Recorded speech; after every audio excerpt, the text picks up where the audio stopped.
ধৃত আজাদের বিরুদ্ধে একের পর এক বিস্ফোরক তথ্য।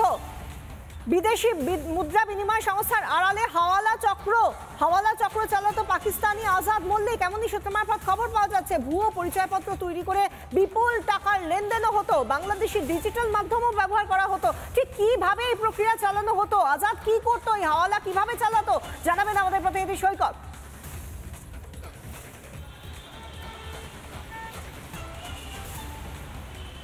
দেখো, ইডির তরফ থেকে যে আদালতে যে বিষয়টা জানানো হয়েছে, এই আজাদ মল্লিক অ্যাকচুয়ালি পাকিস্তানের নাগরিক এবং এ একটা র্যাকেট চালাতো, হাওয়ালা র্যাকেট চালাতো এবং হাওয়ালার টাকা বিনিময়ের ক্ষেত্রে কলকাতার বেশ কয়েকটি ফরেক্স কোম্পানি অর্থাৎ বৈদেশিক মুদ্রা বিনিময় কোম্পানি, সেই কোম্পানিগুলোর মাধ্যমেই কিন্তু এই হাওয়ালা র্যাকেট চালাতো। অর্থাৎ কোনো জেলা নয়, শহর কলকাতা, খোদ শহর কলকাতা, সেই শহর কলকাতার বিভিন্ন বৈদেশিক মুদ্রা বিনিময় কোম্পানি বা সেই যে আউটলেটগুলি আছে, সেই শহর কলকাতায় বসেই এইভাবে হাওয়ালা র্যাকেট চলছে।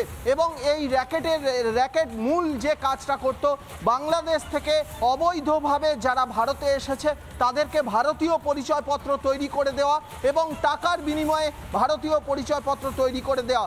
সেক্ষেত্রে টাকা যে লেনদেন হতো, সেই লেনদেন কলকাতার অবস্থিত, কলকাতা বেস করে থাকা যে ফরেক্স কোম্পানিগুলি, সেই ফরেক্স কোম্পানিগুলিকে ইউজ করতো এই আজাদ মল্লিক। শুধু তাই নয়, এই যে ফরেক্স কোম্পানি ব্যবহার করা ছাড়াও বাংলাদেশি ডিজিটাল মাধ্যম, নির্দিষ্ট একটা ডিজিটাল মাধ্যম রয়েছে, একটা প্ল্যাটফর্ম রয়েছে, সেই ডিজিটাল প্ল্যাটফর্মকে ইউজ করে একটা বিপুল পরিমাণে হাওয়ালার র্যাকেট চালাতো এই আজাদ মল্লিক, এমনটাই জানাচ্ছে ইডি।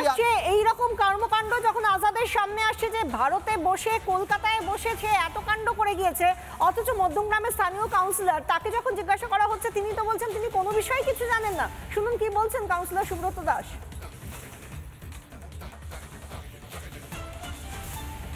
দেখুন, এখন ভোটার কার্ডটা সম্পূর্ণ অনলাইনে হচ্ছে, আর ভোটার কার্ড ভেরিফিকেশনের জন্য কোনো রকম কাউন্সিলরের সার্টিফিকেট লাগে না।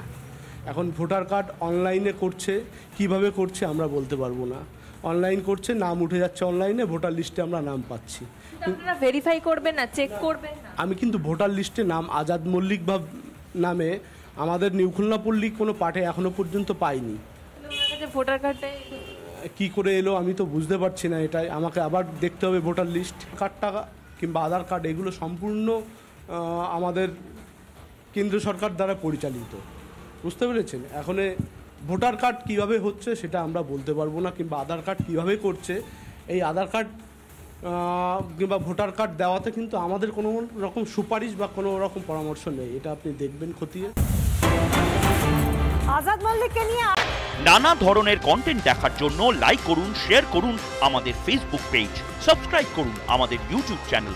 পাশাপাশি অন্যান্য ব্রেকিং নিউজের জন্য অবশ্যই চোখ রাখুন রিপাবলিক বাংলায়।